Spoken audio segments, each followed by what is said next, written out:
Breaking news చూస్తున్నాం. దేశవ్యాప్తంగా సంచలనం సృష్టిస్తున్న డిజిటల్ అరెస్టులపై సిబిఐ పంజా విసిరింది. ఈ స్కామ్ల నెట్వర్క్ను ఛేదించడానికి సెంట్రల్ బ్యూరో ఆఫ్ ఇన్వెస్టిగేషన్ భారీ ఆపరేషన్ చేపట్టింది. ఇవాళ దేశవ్యాప్తంగా 16 రాష్ట్రాల్లోని 80 ప్రాంతాల్లో ఏకకాలంలో మెరుపుదాడులు నిర్వహించింది. సుప్రీంకోర్టు అధికార వెబ్సైట్ను పోలీసు ఒక నకిలీ వెబ్సైట్ను గుర్తించిన నేపథ్యంలో ఈ సోదాలు కొనసాగుతున్నాయి. తెలంగాణ, ఆంధ్రప్రదేశ్, పంజాబ్, గుజరాత్, ఢిల్లీ, మహారాష్ట్ర, హర్యానా, తమిళనాడు, ఉత్తరప్రదేశ్, మధ్యప్రదేశ్, రాజస్థాన్, అస్సాం, పశ్చిమ బెంగాల్, మణిపూర్, కర్ణాటక, ఒడిశా రాష్ట్రాల్లో తనిఖీలు కొనసాగుతున్నాయి.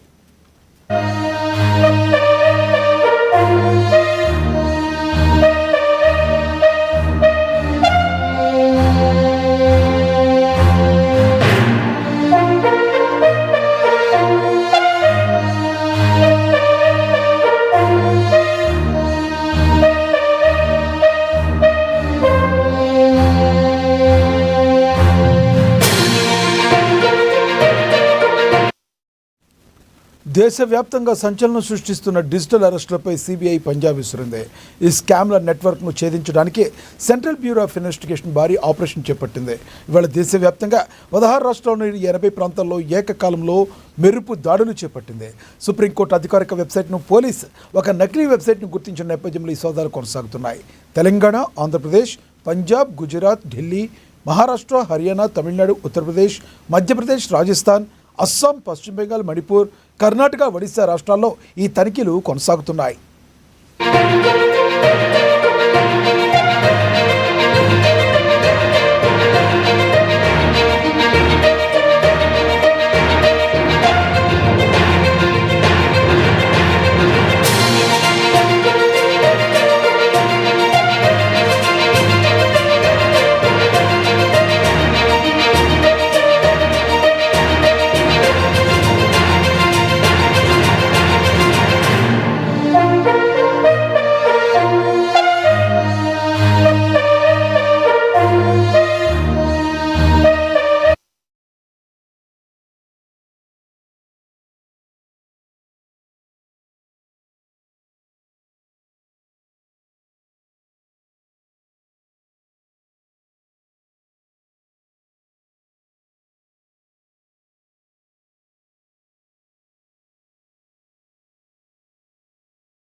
బ్రేకింగ్ న్యూస్ చూస్తున్నాం. కర్ణాటకలోని తుంగభద్ర ప్రాజెక్టు కొత్త గేట్లను 3 రాష్ట్రాల సీఎంలు డీకే శివకుమార్, రేవంత్ రెడ్డి, చంద్రబాబు, కేంద్ర మంత్రి సిఆర్ పాటిల్ కలిసి ప్రారంభించారు.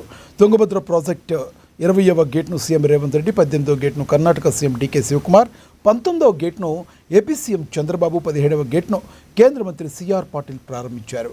అంతకుముందు తుంగభద్ర ప్రాజెక్టు గేట్ల ప్రారంభోత్సవం సందర్భంగా తెలుగు రాష్ట్రాల ముఖ్యమంత్రులు రేవంత్ రెడ్డి, చంద్రబాబు నాయుడు, కర్ణాటక సీఎం డీకే శివకుమార్ కలుసుకున్నారు. హాస్పిటల్లోని ఐఆర్బీ అతిథి గృహంలో మర్యాదపూర్వకంగా భేటీ అయ్యారు. ఈ భేటీలో కేంద్ర మంత్రి సిఆర్ పాటిల్, ఏపీ మంత్రుల పయ్యావుల కేశవ్, నిమ్మల రామానాయుడు కూడా పాల్గొన్నారు.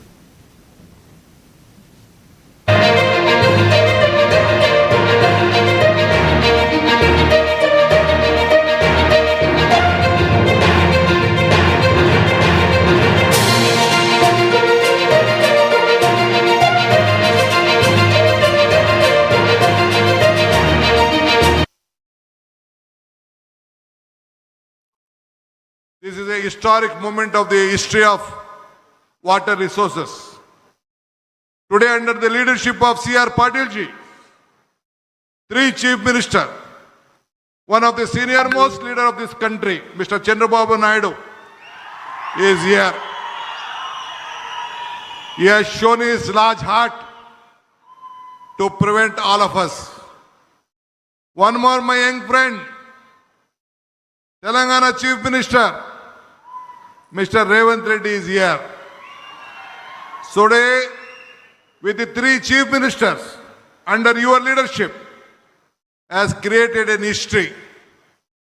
Myself, Chandrababu Naidu and Revanth Reddy, we believe in one thing. We don't want to write history. We don't want to read history. We believe in creating history. That is what all the పెద్దలు DK Shivakumar గారి సూచన మేరకు మేమందరం ఈ సమస్య పరిష్కారం కోసం ఒక అడుగు ముందుకు వేసి కలిసికట్టుగా పని చెయ్యాలి అని ఈరోజు ఒక నిర్ణయం తీసుకున్నాం. ఖచ్చితంగా చరిత్రలో ఈరోజు సువర్ణ అక్షరాలతో లిఖించబోతున్నారు. నేను మొదటి నుంచి నీకు పంచాయతీ కావాలన్నా సమస్య పరిష్కారం కావాలన్నా అంటే సమస్యలకు పరిష్కారమే కావాలి, శాశ్వతంగా రైతాంగ ఆకాంక్షలు నెరవేరాలి అని ఈరోజు తెలంగాణ రాష్ట్ర ప్రభుత్వం నిర్ణయం తీసుకున్నది. అందుకే ఈనాడు రాజకీయాలకు అతీతంగా ఎన్నికలలో స్వార్థ ప్రయోజనాలకు ఉపయోగించుకోకుండా ఈనాడు ఈ ప్రాంతంలో ఈరోజు ఇక్కడ తుంగభద్ర నది ఒడ్డున జరుగుతున్న చర్చలు చరిత్రలో గొప్ప నిర్ణయంగా మారబోతుంది. ఈ నిర్ణయం తప్పకుండా కృష్ణానది జలాలు, గోదావరి జలాలు, తుంగభద్ర నది జలాలలో I want to explain one thing. This is my life ambition and desire. Country has to link rivers. Ganga, Kaveri has to be linked. Then nobody can touch us. India will be unstoppable. It is going to happen. I want to explain one thing. This is my life ambition and desire. Country has to link rivers.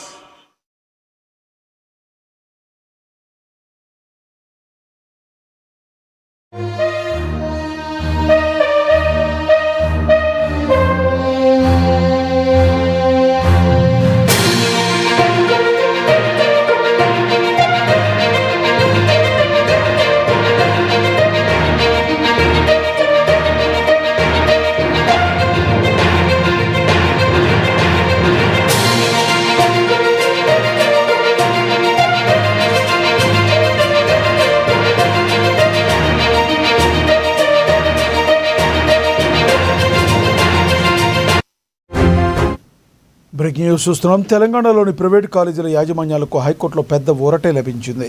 ఫీజుల వసూలు, fee రింబర్స్మెంట్కు సంబంధించి ప్రభుత్వం ఇటీవల జారీ చేసిన GO number 9లోని మార్గదర్శకాలపై high court మధ్యంతర stay విధించింది. ఈ స్టే ఆదేశాలు వచ్చే మంగళవారం వరకు పూర్తి వస్తాయని న్యాయస్థానం స్పష్టం చేసింది. ప్రభుత్వం రీయింబర్స్మెంట్ నిధులు విడుదల చేసే వరకు కాలేజీ యాజమాన్యాలు విద్యార్థుల నుంచి ఎలాంటి ఫీజులు వసూలు చేయరాదంటూ జీవో నెంబర్ 9లో పెట్టిన నిబంధనలు హైకోర్టు తప్పుపట్టింది. ప్రభుత్వం తరపున నిధులు విడుదల కాకుండా కాలేజీలు తమ రోజువారీ నిర్వహణను ఎలా కొనసాగిస్తాయని ప్రశ్నించింది. సర్కార్ బకాయిలు చెల్లించకుండా కాలేజీ ఫీజులు వసూలు చేయవద్దని ఆంక్షలు విధించడం ఎంతవరకు సమంజసమని కోర్టు ప్రశ్నించింది. ప్రభుత్వ నిబంధనలపై స్టే విధిస్తూ తదుపరి విచారణను వచ్చే మంగళవారానికి వాయిదా వేసింది. ఈలోగా దీనికి సంబంధించిన పూర్తి వివరాలు కోర్టు ముందు ఉంచాల్సి ఉంది అని ఆదేశించింది.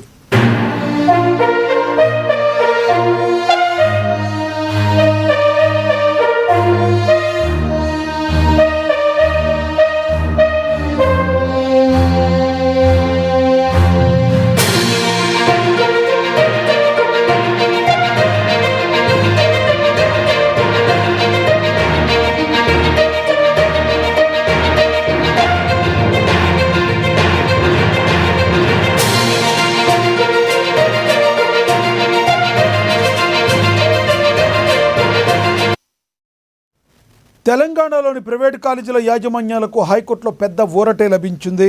ఫీజుల వసూలు, ఫీజు రీయింబర్స్మెంట్కు సంబంధించి ప్రభుత్వం ఇటీవల జారీ చేసిన జీవో నెంబర్ 9లోని మార్గదర్శకాలపై హైకోర్టు మధ్యంతర స్టే విధించింది.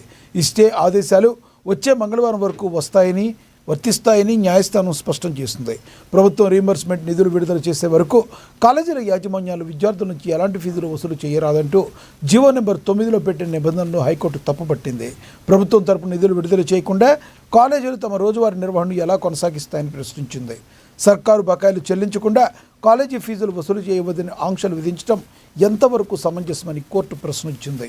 ప్రభుత్వ నిబంధనలపై స్టే విధిస్తూ తదుపరి విచారణను వచ్చే మంగళవారానికి వాయిదా వేసింది. ఈలోగా దీనికి సంబంధించిన పూర్తి వివరాలను కోర్టు ముందు ఉంచాలని ఆదేశించింది.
బ్రేకింగ్ న్యూస్ చూస్తున్నాం. సీఎం రేవంత్ రెడ్డి ఈ నెల 28న నల్గొండ జిల్లాలో పర్యటించనున్నారు.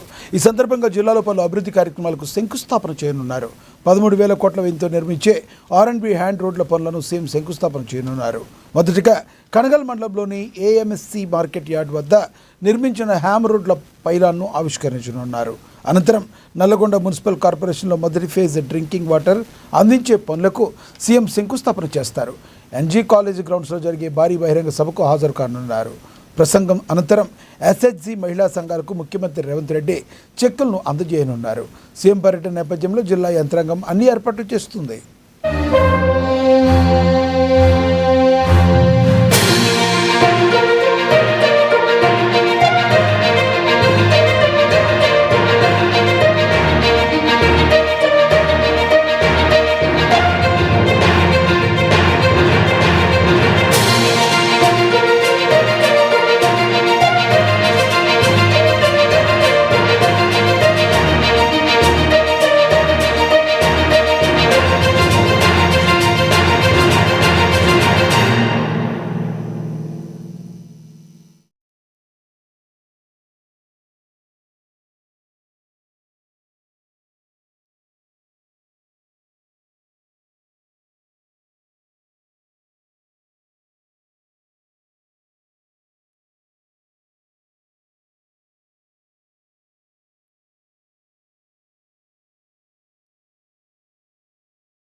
బ్రేకింగ్ న్యూస్ చూస్తున్నాం. సాయి కృష్ణ కేసులో సిట్ దర్యాప్తు ముమ్మరంగా సాగుతుంది. ఇప్పటికే దీన్ని లాకప్ డెత్గా నిర్ధారించిన సిట్ అధికారులు మరింత దూకుడుగా విచారణ చేస్తున్నారు. కేసులో కీలకంగా ఉన్న CI నాగరాజును అరెస్టు చేసి వారు విచారిస్తున్నారు. ఆయనకు కోర్టు 14 రోజుల రిమాండ్ విధించింది. సాయి కృష్ణ కేసులో మొత్తంగా వ్యవహారాన్ని ఆయన ఒక్కడే నడిపించే ఛాన్స్ లేదని గ్రహించిన సిట్ అధికారులు మరింత మందిని విచారించేందుకు సిద్ధమవుతున్నారు. కృష్ణలంక పోలీస్ స్టేషన్కు చెందిన 2 హెడ్ కానిస్టేబుళ్ల పాత్రపై దృష్టి పెట్టారు. త్వరలోనే ఆ 2 హెడ్ కానిస్టేబుల్ను విచారణకు పిలిచే అవకాశం ఉంది. వారితో ఓ ప్రైవేటు వ్యక్తి పాత్రపైన కూడా ఆరా తీస్తున్నారు.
సాయికృష్ణ కేసులో సిట్ దర్యాప్తు ముమ్మరంగా సాగుతుంది. ఇప్పటికే దీన్ని లాకప్ డెత్గా నిర్ధారించిన సిట్ అధికారులు మరింత దూకుడుగా విచారణ చేస్తున్నారు.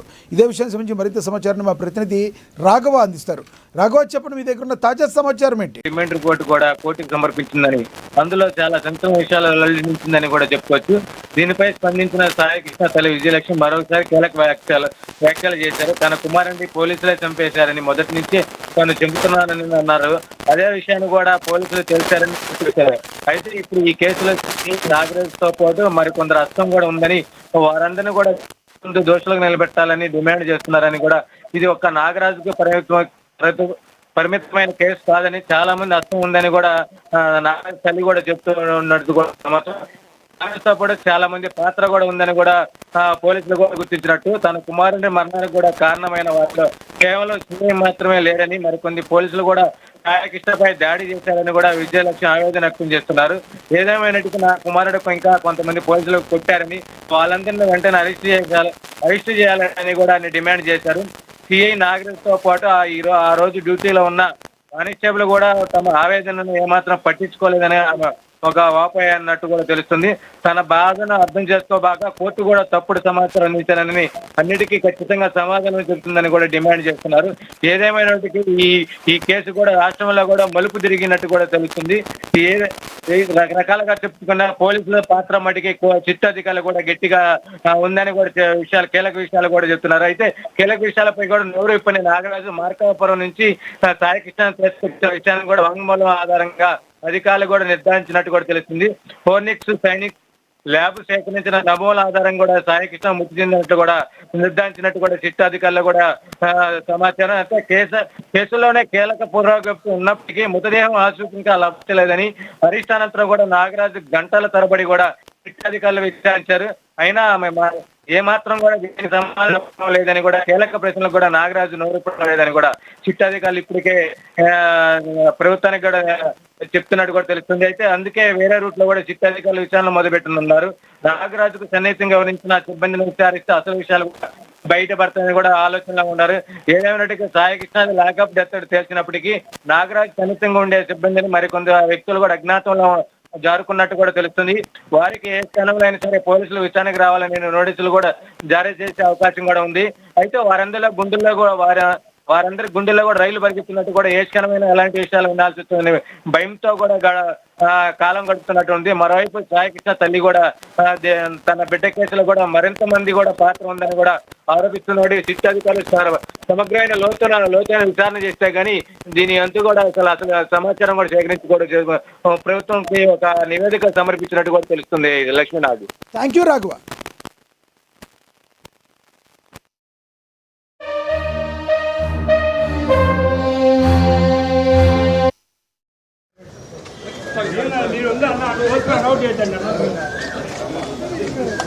తప్పండి.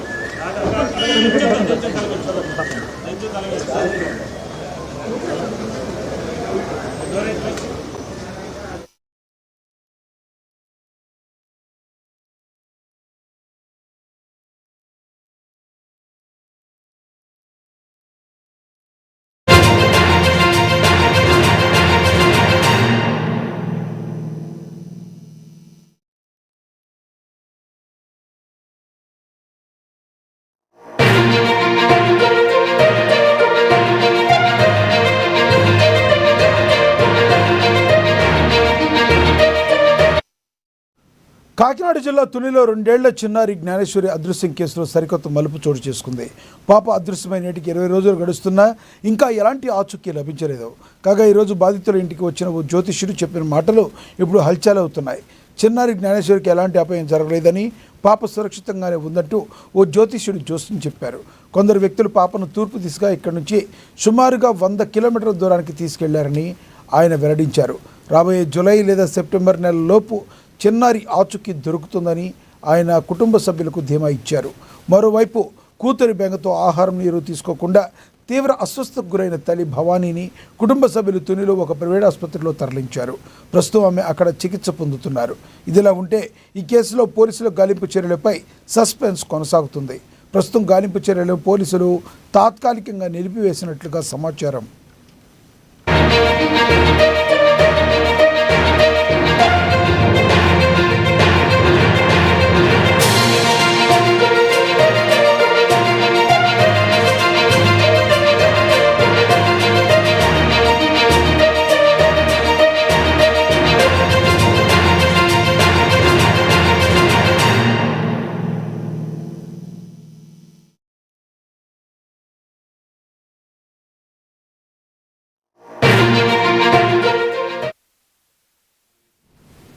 కాకినాడ జిల్లా తునిలో 2 ఏళ్ల చిన్నారి జ్ఞానేశ్వరి అదృశ్యం కేసు సరికొత్త మలుపు చోటు చేసుకుంది.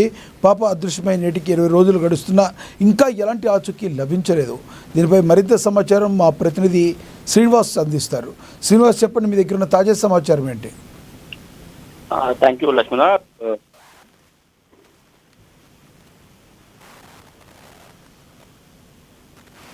చెప్పండి శ్రీనివాస్. కాకినాడ జిల్లా తునిలో 2 ఏళ్ల చిన్నారి జ్ఞానేశ్వరి అదృష్టం కేసు రోజు రోజుకు మరింత మిస్టరీగా మారుతుందని చెప్పవచ్చు. చిన్నారి కనిపించకుండా పోయి ఈ రోజుకి 20 రోజులకు పూర్తయినప్పటికీ కూడా ఆమె ఆచూకీ ఎటువంటి లభించకపోవడం కుటుంబ సభ్యులను కూడా తీవ్ర ఆందోళనకు గురిచేస్తుందని చెప్పవచ్చు. ఇలాంటి సమయంలో బాధితుడు ఇంటికి ఓ జ్యోతిష్యుడు చేసిన వ్యాఖ్యలను ఇప్పుడు స్థానికంగా హాట్ టాపిక్ గా మారాయని చెప్పవచ్చు. చిన్నారి జ్ఞానేశ్వరి సురక్షితంగానే ఉందని, క్షేమంగా ఉందని, ఆమెకు ఎలాంటి ప్రమాదం జరగలేదని ఆయన పేర్కొన్నారని చెప్పవచ్చు. అంతేకాకుండా కొందరు వ్యక్తులు చిన్నారి తూర్పు దిశగా సుమారు 100 కిలోమీటర్ల దూరానికి తీసుకెళ్లారని, ప్రస్తుతం ఆమె క్షేమంగా ఉందని జ్యోతిష్యులు చెప్తున్నట్టుగా మనకు తెలుస్తుంది.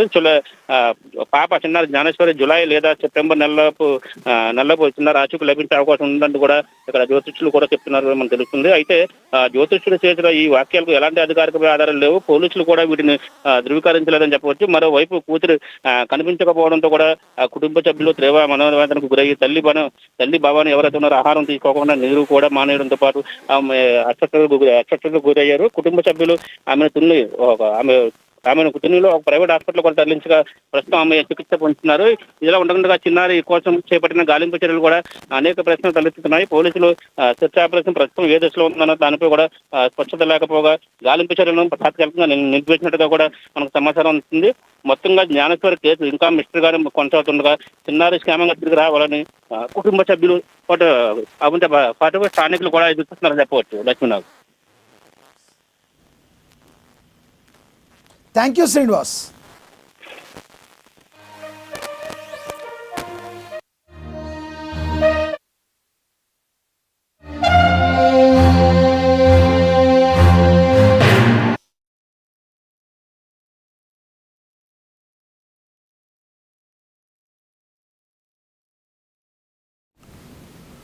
ప్రజా సమస్యల పరిష్కారమే లక్ష్యంగా ఖైరతాబాద్ నియోజకవర్గ BRS party incharge Bunny Govardhan Reddy క్షేత్రస్థాయిలో పర్యటిస్తున్నారు. ఇందులో భాగంగా ఈరోజు ఉదయం ఖైరతాబాద్ డివిజన్ పరిధిలోని గాంధీ తాత నగర్ సమస్యలపై సమరం కార్యక్రమాన్ని చేపట్టారు. ఈ సందర్భంగా స్థానిక మహిళలు, యువకులు ఎంజీఆర్ను కలిశారు. నిరంతరాయంగా వస్తున్న కలుషిత నీటి సరఫరాలో సమయపాలన లేకపోవడం వల్ల తాము పడుతున్న ఇబ్బందులను వివరించారు. ప్రజల సమస్యలపై తక్షణమే స్పందించిన ఎంజీఆర్ వాటర్ వర్క్స్ మేనేజర్ ల్యాండ్మెన్లను అక్కడికక్కడే పిలిపించారు. అధికారులతో కలిపి స్వయంగా ప్రాంతాన్ని పరిశీలించి కలుషిత నీరు ఎక్కడి నుంచి వస్తుందో గుర్తించి శాశ్వత పరిష్కరించారు. అలాగే ఏరియాలో ఉన్న స్ట్రీట్ లైట్ సమస్యను కూడా వెంటనే పరిష్కరించాలని, అవసరమైతే కొత్త లైట్లు వేయాలని అధికారులకు సూచించారు.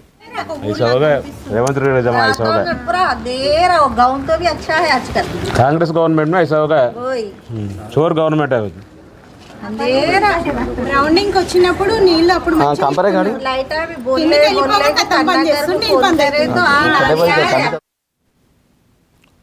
పేద ప్రజలకు మెరుగైన నాణ్యమైన వైద్య సేవలు అందించడమే కూటమి ప్రభుత్వ ప్రధాన లక్ష్యమని ఎంపీ లావు శ్రీకృష్ణదేవరాయలు, ఎమ్మెల్యే బ్రహ్మానందరెడ్డి తెలిపారు.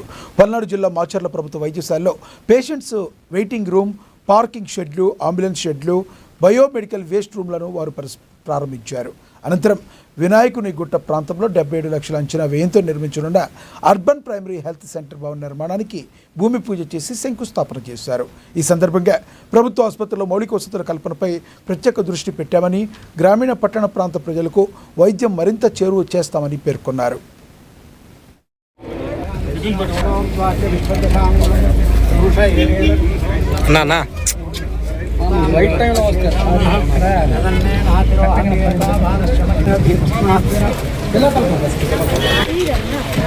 Okay hello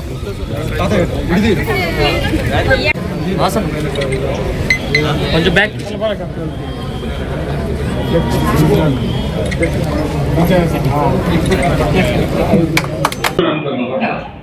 thank you sir. మాకు చాలా థ్యాంక్స్ సార్. మాకు గ్రేట్ఫుల్. మా వాసు గారు మీరు అన్నీ తెచ్చుకున్నాం.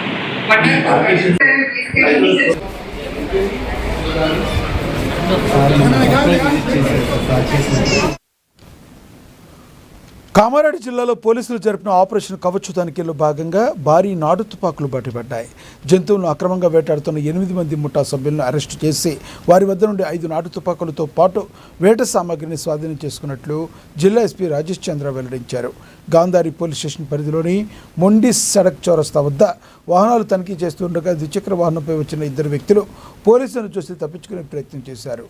నిందితుల నుంచి గన్ పౌడర్, పొటాష్, హెల్త్ 2 బైకులు స్వాధీనం చేసుకున్నామని ఎస్పీ తెలిపారు. ఈ కేసును ఛేదించిన డీఎస్పీ శ్రీనివాసరావు, సిఐ సంతోష్ను ఎస్పీ అభినందించారు.